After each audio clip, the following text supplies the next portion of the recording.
भाजपा के राज में गुंडागर्दी कम है शायद। सपा पांचों की पांचों सीटें जीत रही है यहाँ पे। उनकी जो व्यवस्थाएं थी उससे हम संतुष्ट नहीं थे। उन्हें सारी बात तो विकास का तो उनके मामले में कोई किसी का कोई मुकाबला कर ही नहीं सकता उनके मामले में। कोरोना काल तो ये था कि एक तरीके से गरीबों के लिए महाकाल था वो। ये सरकार के वादे वो तो पिछले 5 साल से करती आ रही है, आज तक कोई वादा उनका कोई सही गया नहीं है। जैसे गाय है भैंस है उनको खिलाया जा रहा है, उस तरीके का राशन आ रहा है। अगर हम डीलर राशन से कहते हैं कि ये शिकायत है तो डीलर राशन कार्ड ही खत्म कर देता है। सारे कार्ड बनवा लिए, कोई सुविधा नहीं मिल रही है। अंधभक्ति का चश्मा चढ़ा हुआ है, वो परेशान होते हुए भी क्या मतलब परेशान नहीं बता रहे अभी। मतलब विधायक नहीं है, जनता के प्रतिनिधि नहीं है, वो मतलब मालिक बने हुए बैठे हैं। इस समय हम लोग पहुंच रहे हैं फिरोज़ाबाद। फिरोज़ाबाद वो शहर है जिसे अकबर के समय में बसाया गया था 1566 में। मनसबदार फिरोज शाह ने इसे बसाया था और इसको बसाते समय इस बात का ध्यान रखा गया था कि यहाँ पर कुछ औद्योगिक घरानों को विकसित किया जाए और उस समय के जो लोकल उद्योग होते थे जिन्हें हम हथकरघा उद्योग या फिर घरेलू उद्योग का नाम देते हैं वो हुए थे और यहाँ पर चूड़ियों का कारखाना स्थापित किया गया था। चूड़ियाँ जो हमारी संस्कृति का हिस्सा हैं, हमारी शादी ब्याहों में और तमाम ऐसे रिचुअल्स में नज़र आती हैं जिनसे हमारा रोज़ का सरोकार है। उन चूड़ियों का संबंध है इस फिरोज़ाबाद से। और ये सड़क आप देख रहे हैं जो उस समय की GT road, grand trunk road, ख़ास करके मैं बता दूं शेरशाह सूरी का निर्माण था ये, और ये भी समय था 1536 का। और जिस समय ग्रैंड ट्रंक रोड बनाई गई थी इसका निर्माण हुआ था कांधार, काबुल, वहाँ से लेकर ढाका, कोलकाता तक, यानी अब के पश्चिम बंगाल तक या बंगाल तक। कहने का तात्पर्य यह है कि जितने भी एक्सप्रेसवे आज आप देखते हैं वो इनसे हट के ज़रूर हैं, लेकिन ये 16वीं शताब्दी का एक्सप्रेसवे था।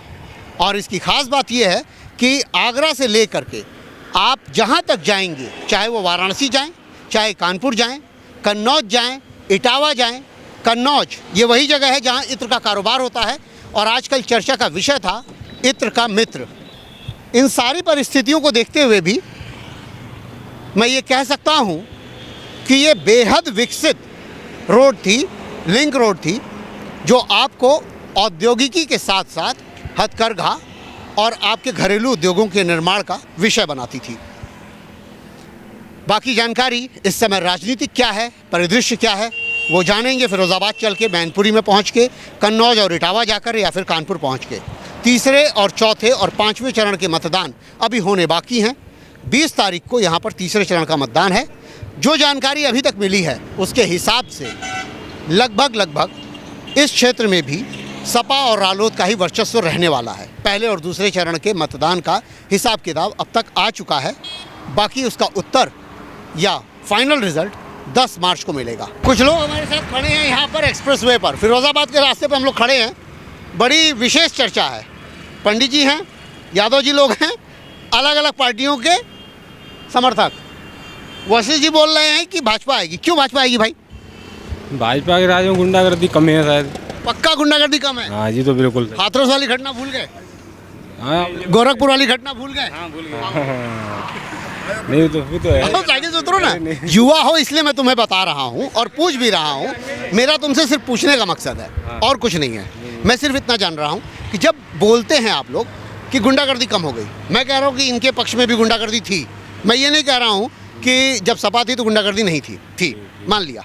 लेकिन जब ये कहते हैं कि गुंडागर्दी कम हो गई तो क्या पूरे प्रदेश की निगाह आप लोग देखते हैं कि कहाँ कहाँ क्या क्या हुआ? नहीं, ये तो नहीं पता है। मैं गिना देता हूँ। मिर्ज़ापुर में 10 दलित मारे गए थे इन्हीं योगी जी के राज में। हाथरस में घटना छिपी नहीं है। गोरखपुर में एक व्यापारी मारा गया था, सिपाही ने, पुलिस वालों ने मारा था। एक बच्चा 2 फीट के ऊंचाई के नल से गले में फांसी लगा के मर गया था, वो भी उसमें कस्टडी में। तो ये सारी घटनाएं अगर भूल जा रही हैं तो फिर कैसे समझूं कि क्या हुआ? क्या अपनी बात करो, अपनी जो कर सकते हो। मुझे कोई परेशानी नहीं है। अगर योगी जी आ रहे हैं तो गुंडागर्दी ही केवल एक मुद्दा नहीं हो सकता ना। युवाओं के रोजगार की बात है, गरीब रोजगार तो कम है, ये बात तो है। नहीं, रोजगार की तो है कम। महंगाई भी है। हाँ, महंगाई भी है, ये बात तो है। कर्जी है कि यहाँ आप टूड नहीं ला नहीं, तुम अकेले नहीं पढ़ोगे, मैं तुम्हारे साथ हूँ। नहीं, वो बात सही है आपकी, पर ऐसा टूड ला में ये देखिए सपा सपा ही है। अब ये सपा और रालोद का गमछा लिए घूम रहे हैं। अभी आपको हमने टोल पे दिखाया था कि सपा और रालोद की एक अच्छी खासी रैली निकलने वाली थी जिसमें लोग इकट्ठा होकर के पहुंचे थे। आप बताइए कि सपा यहाँ पर कितना रंग दिखा पाएगी इस तीसरे चरण के मतदान में? सपा पाँचों की पाँचों सीटें जीत रही है यहाँ पे। लेकिन नसीजा जी तो जीत रहे हैं, जी इस बार नहीं जीत रहे, ऐसा क्यों? उनका कुछ विरोध है थोड़ा सा। आप अपने अभी आप बता रहे थे कि वो अच्छे आदमी हैं, अच्छा काम करते हैं। आदमी अच्छे हैं लेकिन उनकी पार्टी में ही उनका विरोध है। ये बहुत बड़ी समस्या है, मालूम है। आपको अपना विधायक चुनना है, अच्छा विधायक होना चाहिए, पहले ये ज़रूरी है, फिर आगे। मैं जहाँ भी जा रहा हूँ, जिनसे भी बात कर रहा हूँ, उसमें ये समस्या आ रही है कि हमारा विधायक वो चाहे जैसा हो, हम योगी को पसंद करते हैं, हमारा विधायक चाहे जैसा हो, हम अखिलेश को पसंद करते हैं। तो ये कैसे हो सकता है? तो हम तो अखिलेश को, हम यादव हैं तो अखिलेश को पसंद करेंगे ही। ये बहुत खुली बात है। आप बताइए मुझे कि अखिलेश यादव ऐसा क्या करने का विज़न लेके चल रहे हैं जो आपको लग रहा है कि अखिलेश यादव अच्छे हैं? सर ऐसा है जैसे कि भारतीय जनता पार्टी, समाजवादी पार्टी, दोनों पार्टी इस समय टक्कर पर हैं, लेकिन कुछ चीज़ें ऐसी हैं जैसे जातिवाद नहीं होना चाहिए मेरे ख्याल हिसाब से। हम पढ़े लिखे लोग हैं, जातिवाद नहीं मानना चाहिए हमें। मोटो क्या है पार्टी का, पार्टी की दिशा क्या है, पार्टी क्या दिशा तय कर रही है। जैसे कि एक चीज़ समस्या बहुत आ रही है, कर्मचारी लोग हैं उनकी पुरानी पेंशन बहाली को लेकर के बहुत जटिल समस्या है। जो पेंशन थी लोगों को मिलती थी, 60 साल पे व्यक्ति रिटायर होता था, उसको पेंशन भिन्न कर दिया है ना। लेकिन ऐसा लगता है कि समाजवादी पार्टी अखिलेश यादव ने कहीं जाकर कहा है कि हम जो पुरानी पेंशन को दोबारा बहाल करेंगे, तो कर्मचारियों का रुझान उनकी तरफ हो गया है कि शायद हमारे बुढ़ापे की जो सहारा है, लाठी है, वो शायद हो जाए, है ना। तो हमें चाहे समाजवादी पार्टी सरकार हो चाहे बीजेपी सरकार हो, हम तो सरकार से ही आशा करते हैं कि कम से कम रोजगार पे बात, शिक्षा पर बात और इसमें महंगाई पे बात, इन पे बात होनी चाहिए, है ना। और ये इधर उधर की बातें नहीं होनी चाहिए। हम तो ये कह रहे हैं जैसे कर्मचारी हमारे ये विधायक हैं, ये विधायक चुन के जाते हैं, हम इसे सवाल करते हैं इन लोगों से, विधायक चुन के जाते हैं, उनको आप पेंशन दे रहे हो। विधायक कोई पैसा कोई नौकरी नहीं है विधायक की, या आप ये सामाजिक सेवा है, आप एक सेवा भाव से आए हो ना, फिर आपको काय की पेंशन, काय का वेतन। चलिए ये तो पहले सरकार जो उनकी पेंशन खत्म करे, है ना, उनकी वेतन खत्म करे, उसके बाद जो कर्मचारियों पर नंबर लाए। जो कर्मचारी 60 साल तक नौकरी करेगा उसके लिए कुछ नहीं है, और जो 5 साल बाद विधायक बनेगा उसके लिए पेंशन है। चलिए ये तो विधायक वर्सेस सर्विस क्लास हो गया। मैं ये कह रहा हूँ कि पब्लिक के लिए क्या योगी आदित्यनाथ ने कुछ भी नहीं किया? नहीं किया है। जैसे उन्होंने किया है 370 धारा जो उठाई थी वहाँ पर एक अहम फैसला था जो सरकार आज तक नहीं ले पाई, उन्होंने लिया था। वो योगी आदित्यनाथ को खैर फैसला नहीं था, वो तो नरेंद्र मोदी। वो मोदी जी का था, एक ही उनका पहलू चल रहा है, उनका फैक्टर चल रहा है, तो उसमें तो है 370 जो उन्होंने मोदी सरकार ने किया, केंद्र सरकार ने किया, वो एक ऐतिहासिक फैसला था, इस बात को मानते हैं। क्योंकि वहाँ पर जो है हमारे ब्राह्मणों का अत्याचार कितना था, हमारे फौजी भाई जो पूरे प्रदेश के फौजी भाई देश के जाते हैं वहाँ पर, उन्हें पत्थर फेंकना उनको हमको बुरा लगता है ना। तो वो उनका एक बहुत ही ऐतिहासिक कार्य था, इसके लिए हम उनको करते हैं, उन्होंने अच्छा कार्य किया है। कोरोना का पीरियड कैसा गुजरा? कोरोना काल में सर देश में काफ़ी संकट रहा, आर्थिक परेशानी से जूझा, इन्होंने सरकार ने उनको काफ़ी प्रयास किया उबारने का, लेकिन उनकी जो व्यवस्थाएं थी उससे हम संतुष्ट नहीं थे। लोग जो सड़कों पर मारे घूम रहे थे, लोग भूखे से तड़प रहे थे, लोगों को आने जाने की सुविधा नहीं थी, उन्होंने बंद किया, अच्छी बात है। उन्होंने रोक लगाई, एकदम जाम किया, कि जाम भी किया हमारे लोगों के लिए किया कि कोरोना नहीं फैले, लेकिन उसकी प्रॉपर व्यवस्था उनकी थी, वहाँ जाकर के फेल हो गए थे, वो प्रॉपर व्यवस्था नहीं हो पाई उनकी। रैली से आ रहे हो आप, लग रहा है? रैली से नहीं आ रहे। कैसा ऐसा टोपी वोपी पहन के घूम रहे हैं? अपने काम से प्रचार से आए हुए हैं। अभी तो प्रचार में गए थे, किसके प्रचार? प्रचार में गए थे राकेश बाबू एडवोकेट के में। राकेश बाबू जी टुंडला से लड़ रहे हैं? जी सर। कैसा लग रहा है? बहुत अच्छा काम है उनका, तो कोई टक्कर पे नहीं है उनकी पे। तो पहले रहे हैं वो यहाँ पर? बसपा से विधायक रहे हैं, पहले विधानसभा टुंडला से 2 बार। 2 बार जी। और अभी अच्छा काम कर रहे हैं? बहुत अच्छा काम कर रहे हैं। जब बसपा से थे और सपा रालोद में आ गए तो बसपा वाले नाराज नहीं होंगे? नहीं हो रहे। हाँ? नहीं हो रहे, पक्का? बसपा जो जाटव समाज है हमारा, हाँ। वो बहुत उनके साथ है, बहुत जाटव समाज उनके साथ है। और यादव समाज तो है ही है, मुसलमान समाज है वो भी है, लेकिन जाटव समाज है, निषाद समाज है, बहुत और सारे समाज हैं, मैं नाम नहीं लेना चाहता हूँ, बहुत सारे समाज उनके साथ हैं। मुझको तो पूरे चुनाव में ही गड़बड़ नजर आ रहा है। आदमी बोलता कुछ है, करता कुछ है। नहीं, ऐसा नहीं है। हमारे राष्ट्रीय अध्यक्ष जी ने आज तक झूठ नहीं बोला है। नहीं, राष्ट्रीय अध्यक्ष की बात नहीं कर रहा हूँ, मैं जनता की बात कर रहा हूँ। तो जनता का तो आजकल तुम रिकॉर्ड देख ही रहे हो। जिसको जहाँ अच्छा लगता है वहाँ जाता है, लेकिन उनको भी तो कुछ सपा में आने के कुछ लक्षण होंगे, कुछ काम होगा, जब तो सपा में आए हो बसपा को छोड़ के। मतलब प्रचार से तुम्हें ऐसा लग रहा है कि टुंडला में जो है सपा रालोद की जीत हो रही है? हो रही है, अच्छे से हो रही है। अच्छे से जी। आप बताएंगे कुछ? यही पूछ रहा हूँ कि क्या माहौल लग रहा है? सर अब की बार तो समाजवादी जीतेगी, यहाँ से सपा की सीट ही निकलेगी। नाम क्या है आपका? अभिषेक यादव। 1 यादव, 2 यादव, 3 यादव, 4 यादव, आप भी यादव? तो फिर मैं यहाँ किससे क्या पूछूं? इसमें पूछने के लिए फिर कुछ है नहीं। यहाँ से यादव ये यहाँ से शुरुआत होती है फरीदाबाद से, जो आगे बढ़ोगे सब यादव ही यादव मिलेंगे आपको। यहाँ से आगे सारे यादव हैं। और जो वोट है वो समाजवादी पार्टी का ही वोट है यहाँ पर। पहले दूसरे चरण में तो समाजवादी और रालोद आगे बढ़ गए हैं, ये तीसरा चरण भी है। इसमें भी आगे और उससे हटके आगे बढ़ेंगे और ज़्यादा बढ़ेंगे बिल्कुल। हम गलती से उस क्षेत्र में खड़े हैं जहाँ सिर्फ यादव क्षेत्र है। वो आपकी वो है कि आप आए हो यहाँ यादवों का, यहाँ से शुरुआत। अच्छा, एक आरोप आप भी आ जाइए जरा। बताइए। आप सब लोग यादव हैं। एक आरोप है अखिलेश यादव पर, और वो बड़ा आरोप है कि वो यादववाद बहुत किए। 2012 से 2017 तक यादववाद बहुत किए। खुद दिल पे हाथ रख के बताइएगा, आप लोगों को क्या महसूस होता है? ये आरोप लगाने वाले लोग गलत हैं, ऐसा नहीं है। अखिलेश यादव ने ऐसी बात नहीं है कि यादवों के लिए, हर वर्ग के लिए काम किया है उन्होंने। और ज़्यादातर देखा जाए तो उनकी जो पिछली सरकार थी, उन्होंने ज़्यादातर जो ऐसी वर्ग थे उनको जो सुविधा दी थी वो सारे हटके यादवों से और हटके ही मिली थी उनको। वो लग रहा बचा रहे हैं आप। नहीं, ऐसा कुछ नहीं है। नहीं पक्का मन कहता है कि उन्होंने यादववाद नहीं किया। नहीं किया। ये तो लोग भ्रम फैलाते हैं, यादवों को तो बदनाम करते हैं। नहीं, इस बार योगी जी बदनाम है। योगी बदनाम है। ऐसे ही यादवों लोगों को बदनाम किया जा रहा था। जिसकी जो पार्टी में आता है उसे बदनाम किया जाता है। ये थोड़ा सा बात मैं मान सकता हूँ। हाँ, बदनामी का ज़्यादा हिस्सा है। बदनामी का हिस्सा तो होता ही है, जो जिसके पक्ष में जाता है उसको वो बदनाम करता है लोग। अखिलेश अगर जीत जाएंगे तो आप क्या कहेंगे कि अखिलेश को सही मायने में क्या ध्यान देना चाहिए? उन्हें सारी बात तो विकास का, तो उनके मामले में कोई किसी का कोई मुकाबला कर ही नहीं सकता उनके मामले में। जो आगे के जो उन्होंने वादे किए, जो वादे हैं उन पे वो अपने खड़े उतरेंगे और जो काम किया उसके पक्ष में जो रहेगा। घोषणा पत्र तो बड़ा कठिन है, उसमें तो बहुत उन्होंने उसके लिए उपचार, उन्होंने जो बताया भी है कि मैं किस तरीके से इसको किस तरीके से आगे बढ़ाऊंगा। उन्होंने आपको भी लग रहा है कि हो जाएगा पूरा? पूरा होगा। उन्होंने किया है जिस तरीके से भाई नौकरी का और बिजली जो मुफ्त मिलेगी उसका उन्होंने पूरा अपने पूरे उस हिसाब से जो बताया है वो तरीका से उन्होंने बजट में लिया है उसको। चलिए, इस क्षेत्र में क्या होता है वो तो अभी आगे परिणाम बताएंगे, लेकिन ये बहुत महत्वपूर्ण है कि जो घोषणा पत्र है वो चुनौती बड़ी है जीतने के बाद अखिलेश के सामने, और लोगों की उम्मीदें बड़ी हैं कि वो हर हाल में किसी तरह से घोषणा पत्र पूरा हो, और पूरा हो जाना चाहिए।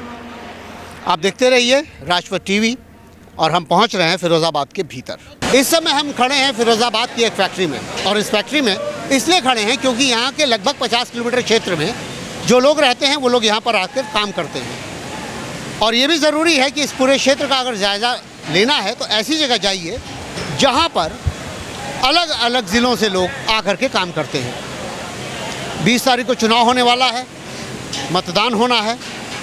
कैसे सोच रहे हैं लोग और क्या चाहते हैं पार्टियों से, सरकारों से क्या चाहते हैं, ये बहुत ज़रूरी उन लोगों से भी जानना है जिन्होंने बीते दिनों में काफ़ी कठिनाई झेली है। हम जानते हैं कोरोना काल में मजदूरी गई है, पैसा नहीं मिला है, खाने के लिए समस्या खड़ी हुई है। सरकार का कहना है कि 80 करोड़ जनता को अनाज मुहैया कराया गया है। अनाज कैसा था इसके बारे में भी जानकारी लेंगे, कैसे जीवन की दिनचर्या चली है वो भी जानेंगे। आप कहाँ रहते हैं ये बताइए पहले? सर मैं यहीं रहता हूँ, ठार बाजितपुर में। अच्छा, सबसे पहले तो कोरोना काल का याद करिए जरा, 2 साल जो बीता है इसमें कैसा लगा है कि कैसे चली है जीविका और क्या हुआ है? उसमें तो सर बहुत ही ज़्यादातर छोटे जो मध्यम वर्ग के लोग हैं वो तो समझ लो कि कम से कम अपना गुजारा कर रहे हैं, और जो गरीब तबके के लोग हैं उनका तो बहुत ही बुरा हाल हो चुका है सर। वो तो ये समझ लो कोरोना काल जो निकल के गया है उससे अभी उभर भी नहीं पाए हैं। ना तो बच्चों की पढ़ाई लिखाई हो रही है, ना घर का खर्चा ढंग से चल रहा है।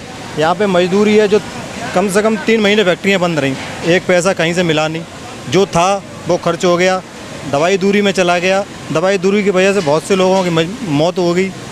इस वजह से ये है कि कोरोना काल तो ये था कि एक तरीके से गरीबों के लिए महाकाल था वो महामारी नहीं थी, वो महाकाल था वो। अच्छा, सरकार का कहना है कि उस समय हमने गरीबों को पैसा भी भेजा उनके जनधन खाते में और साथ में 80 करोड़ जनता को खाना भी भेजा। आप लोग इससे सहमत हैं?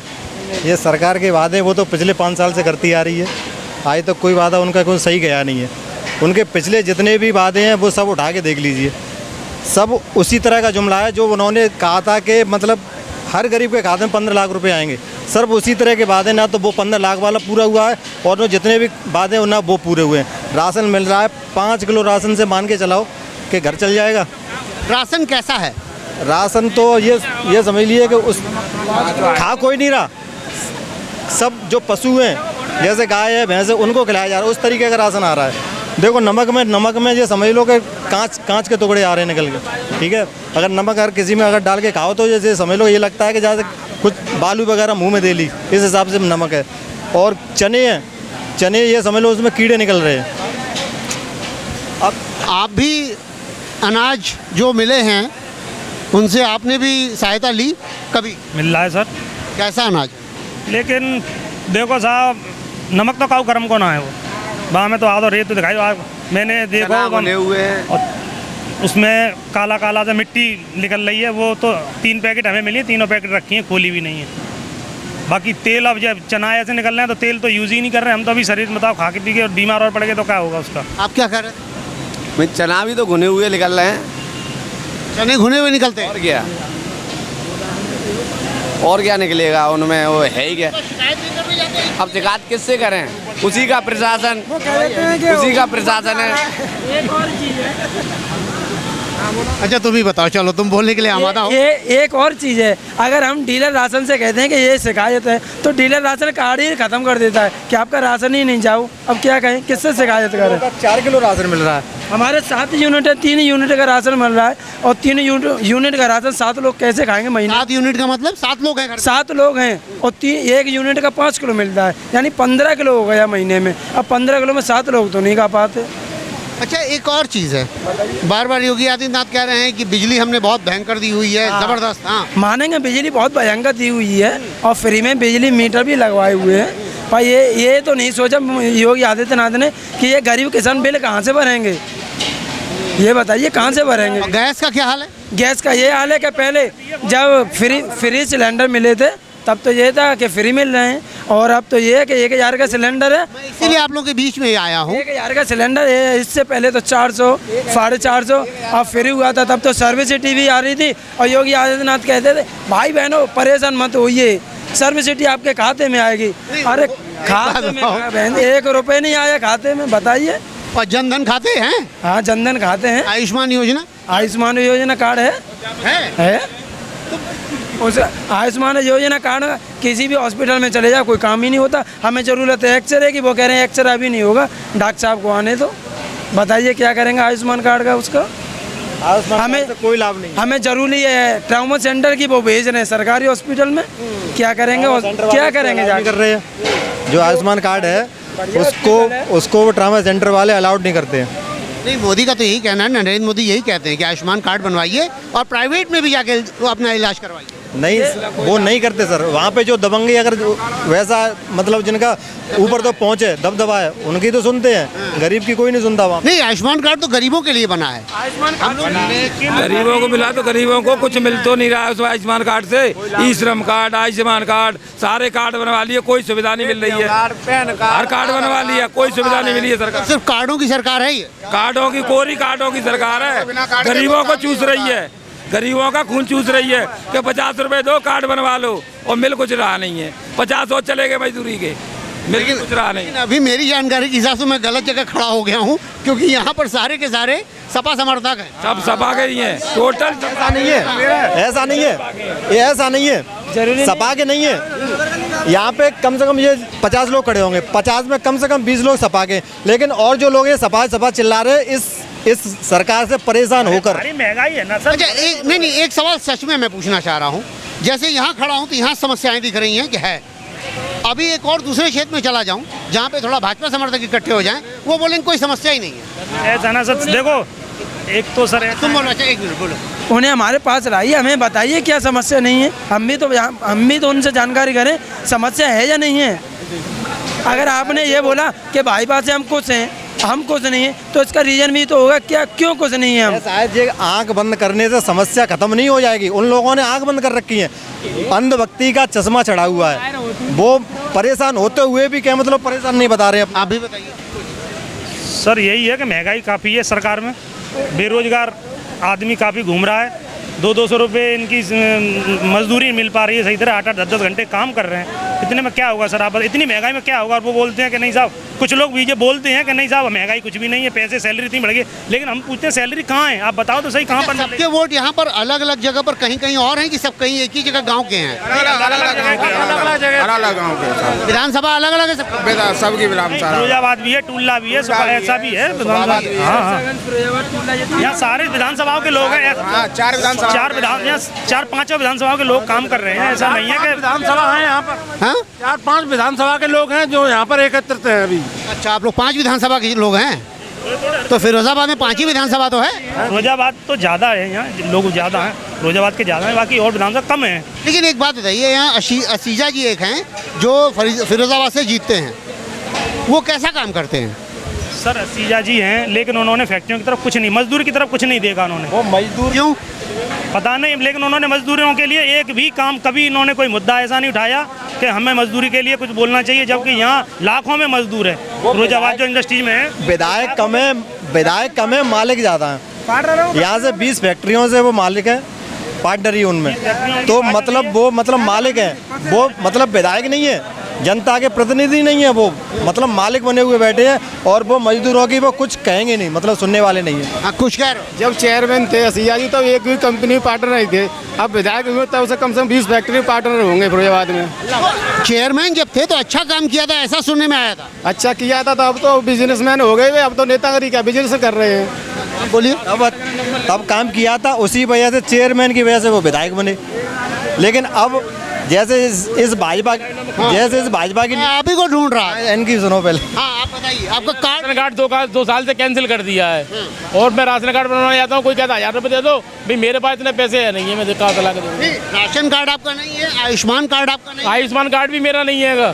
लेकिन मुझे ये बताइए, आप अकेले ऐसे मिल रहे हैं मुझे, तो कुछ और भी लोग हैं? और भी नहीं लोग हैं, बहुत से लोग आएंगे। आप अभी यहीं तो आए हैं, अभी और भी आपने सर्वे करा इसका क्या? आयुष्मान कार्ड सर सबका थोड़ा ही बना हुआ है, किसी के कार्ड बना लगा रहा हूँ मैं, तो राशन कार्ड बनने में नहीं आ रहा है। बताओ मैं क्या करूँ, किराए के मकान में रहता हूँ, मैं क्या कहाँ से लाऊंगा पैसे इतने?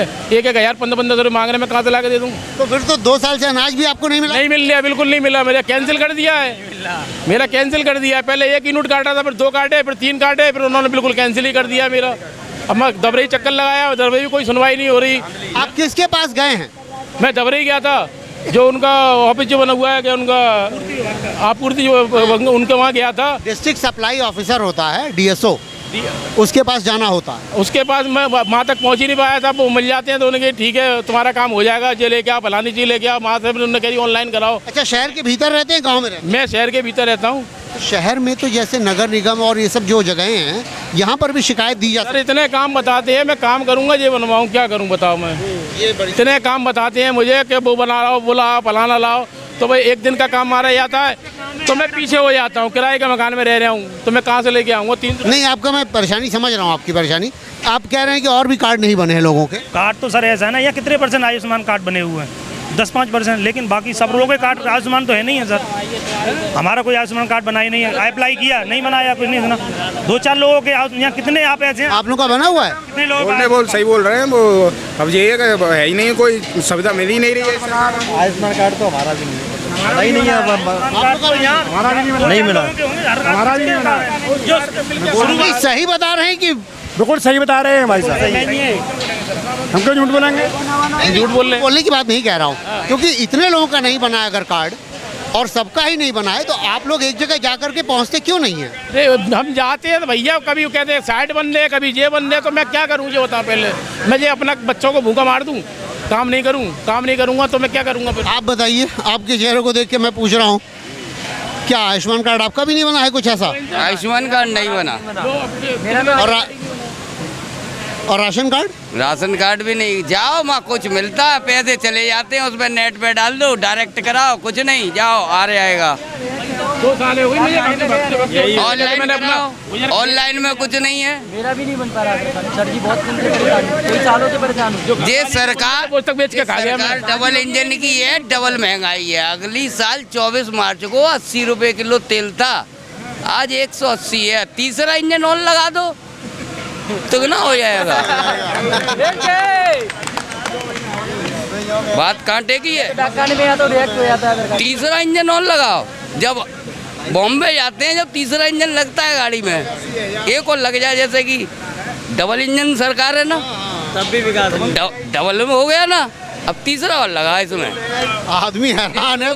200-250 रुपए का कारीगर 1 किलो तेल लेके जाएगा, फिर सब्जी क्या खाएगा, क्या खाएगा, बच्चों को पढ़ा लेगा क्या? 1800 रुपए किराए के जाते हैं। मैं कहाँ से मेरे मकान मिलने हैं लोगों को, यहाँ तक आज तक कोई सुविधा नहीं मिली है। मैं पढ़ाई लिखाई तो छोड़ो, बच्चों को तो पढ़ा, बच्चे जो पढ़ने जाते हैं सरकार की तरफ से अगले से जाते। ये पूछना तो यहाँ बेकार लग रहा है मुझे कि आप लोग किसको वोट देंगे, ये तो समझ में आ गया है। वोट देना तो अब जनता अपने दिल की है मालिक, किसी के माथे पे नहीं लिखा कि मैं इसको दूंगा। कुछ नहीं होता है, वोट जिसे देना है वो मैं उसको दूंगा, मेरे दिल करेगा मैं दूंगा। हालात देख लीजिए। कहते हैं कि ये सपा के समर्थक हैं, सपा के समर्थक नहीं है, ये सरकार के सताए हुए हैं, सताए हुए हैं। ये सपा के समर्थक नहीं, ये सताए हुए हैं। ये चाह रहे हैं कि बदलाव होना चाहिए। अपने बच्चे को दिखाने के लिए गया था, बोले अल्ट्रासाउंड करा के लाओ, तो उसने ऐसी रिपोर्ट लिख दी, तो डॉक्टर ने दिखाया, बोला उनसे दोबारा लिखवा के लाओ। उसने ये कह दी मैं इतना पढ़ा लिखा नहीं हूँ, दोबारा लिख दूँ। कष्ट, क्या करूँ? कष्ट, परेशानी, दिक्कतें आप देख रहे हैं। होरी, धनिया, गोबर, ये सब उन कहानियों में हमारे सामने मौजूद हैं जिनको हम जमींदारी प्रथा, तमाम ऐसे साहूकारी प्रथा के तहत सताया हुआ देख चुके हैं। ऐसे बहुतेरे आपको यहाँ चेहरे नज़र आ जाएंगे। फैक्ट्री में आने का मेरा कारण भी यही था। एक्चुअली जानना चाह रहा था कि वास्तव में उस जनता के लिए कोई काम हुआ भी है या नहीं। बच्चों के छोटे छोटे खिलौने आपने देखे होंगे, छोटी कारें देखी होंगी, बाइक देखे होंगे, एरोप्लेन देखे होंगे। ये शहरी शक्ल के खिलौने हुआ करते हैं। किसान आंदोलन के बाद एक नए तरीके का उभार हुआ खिलौनों के निर्माण के क्षेत्र में।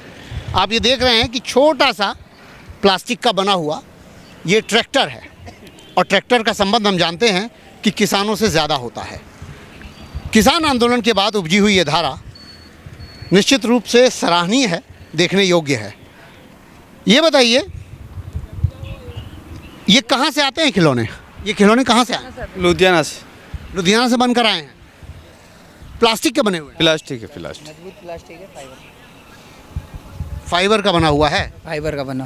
तो ये बताओ कि जैसे एक साथ कैसे कोई आके दे जाता है? नहीं सर, गाड़ी से मंगवाते हैं हम। खुद मंगवाते हो? मंगवाते हैं, 10-12 जन मिल के मंगवाते हैं, 10-15 जन। 10-15 लोग मिल के बनवाते हैं। हाँ। दिन भर में कितना बिकती होगी? दिन भर में यही 30-40 पीस बिक जाता है। 25-30 पीस। 25-30 पीस बिक जाती है। अच्छा, पहले तो कार छोटी और प्लेन और ये सब, तो अब ये नया ट्रैक्टर का रूप? ये सर फाइबर में बना हुआ, क्या है, अधिकतर टूटता नहीं है, तो आम आदमी को पसंद आ जाता है। नहीं तो ऐसा लग रहा है ये किसान आंदोलन के बाद वाली बात? किसान आंदोलन की वजह से ही बनाया है, क्या पता पंजाबी लोगों ने बनाया हुआ है। वैसा ही ये पंजाब लोगों ने बनाया हुआ सर, पंजाबी वाले। आपने ट्रैक्टर बिकते हुए कभी देखा है? ना तो जैसे ट्रैक्टर, ये छोटे वाले खिलौने जो हैं, ये कभी खिलौने बिकते हुए देखे थे? ना देखे। ये पहली बार ऐसा दिख रहा है ना? हाँ नहीं, हाँ पहली बार दिख रहे। और नहीं, हर चौराहे पे बिकता है। नहीं तो हर एक चौराहे पे ही है ये, फरीदाबाद के अंदर भी हर चौराहे पे आ गया है ये किसान आंदोलन का असर है कि नहीं? हाँ जी तो अब पहली बार देख रहा है ये तो आइटम कैसा, कितना चीज़ कैसे बन के आ रहा है जी, कैसे नहीं आ रहा है। अच्छा लग रहा है। हाँ, वैसे तो अच्छा ही लग रहा है। अच्छा लग रहा है। नहीं तो इसको खरीद के ले जाने का भी मन है? मन है, खरीद के ले जाने के लिए मन है, तभी तो रुके यहाँ पे। हमें मतलब क्या था वैसे, छोड़ो ना, ये खरीदी कहाँ से ले हो जाए। हाँ? जब किसान जा रहा है छोड़ो ना, खरीदो कहाँ से किसान। किसान को हाँ खाने लायक छोड़ा नहीं है ना, छोड़ो कहाँ छोड़ो है सरकार ने। और क्या है, महंगाई पहुँचा दी आसमानों पे। तो हंस क्यों रहे हैं? ये तो महंगाई तो दुख वाला विषय है। महंगाई अब एक ट्रेन ना छोड़ी, ट्रेन आगरा पहुँच जाते। नहीं, एक बात मैं बता रहा हूँ जा, जो जिसे पूछो ना तो महंगाई है, बेरोजगारी है, दुख है, कष्ट है, बड़ा परेशानी है, लेकिन वो हंसता है। कैसे कोई परेशानी ना है, महंगाई से ज़्यादा आदमी ज़्यादा परेशान है भैया। महंगाई की वजह से ट्रैक्टर नहीं लेंगे तो इनका खर्चा कैसे चलेगा? अच्छा अच्छा मजदूरी ना करे तो फिर क्या करे आदमी? जालेगा का रोटी खा लेगा, जालेगा का रोटी खा लेगा। हाँ बात तो सही है इसको लेकर के। हाँ मजदूरी खत्म तो इधर किसानों बेकार है। तो सरकार बदलनी चाहिए। सरकार तो बदलनी चाहिए। बदल के सरकार अगर महंगाई कम न हुई तो क्या करेंगे? तो अब यही देगी याद है, वायदा तो सभी करते हैं। हाँ। वायदा तो सभी करते हैं। अब ये बताइए, अखिलेश पसंद है, मायावती पसंद है, योगी पसंद है? अब तो हमें तो अब तो मैदान में लड़ेंगे भैया तभी मालूम पड़ेगा। अब तो हम वो तो लड़ ही रहे हैं, आपको क्या पसंद है? हमें तो सभी पसंद है। हमें तो आजकल तो दो बड़े बड़े भैंसों पर एक तरफ नरेंद्र मोदी और एक तरफ अखिलेश लिख करके भिड़ा देते हैं, वो क्या होता है? अब वो तो लड़ेंगे तो आपसे भी लड़े। हम तो जैसे ना बोल रहे भैया, बिहार कोई गलत बात कर जाए फिर तो वोट देने का कर्तव्य है, वोट दोगे? हाँ अखिलेश को देंगे। अखिलेश को ही दोगे? पक्का है? पक्का है, पक्का है भाई साहब। किसान लोग क्यों? अखिलेश तुम भी वोट दोगे? एमपी के सर। तुम एमपी के हो, एमपी से यहाँ आके बेच रहे हो? अखिलेश को यार मध्य प्रदेश से आए हो, पंजाब से सामान लाए हो, बेच रहे हो यूपी में, चक्कर क्या है? सर मजदूरी कर रहे हैं सर। सारी जिंदगी खराब है स्कूलों से। स्कूल बंद पड़े, बच्चे घर पे घूम रहे हैं, इधर उधर जेब काट रहे हैं, कोई कुछ कर रहा है। बच्चा पढ़ेगा लिखेगा नहीं तो दिमाग कहाँ से आएगा उनका? और विज्ञान कैसे होगा? इसकी सरकार में कोई बच्चे कोई कर्मचारी नौकरी में लगा है क्या? नहीं लगा है। सफाई सरकार में 2-4 तो नौकरी में लग जाते थे, नहीं लगे हैं कोई।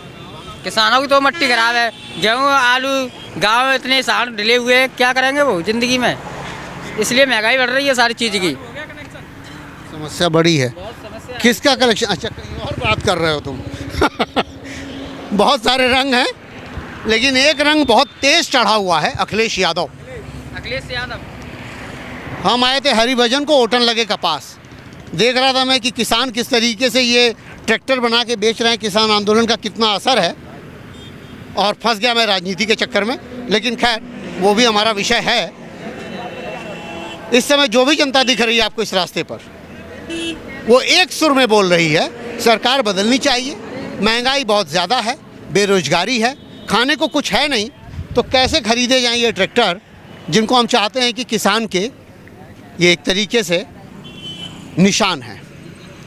किसान इनसे पहचाना जाता है, आधुनिक किसान ट्रैक्टर से पहचाना जाता है। मैं रिकेश कुमार सिंह, आप देखते रहिए राजपथ टीवी, सबसे पहले भारत।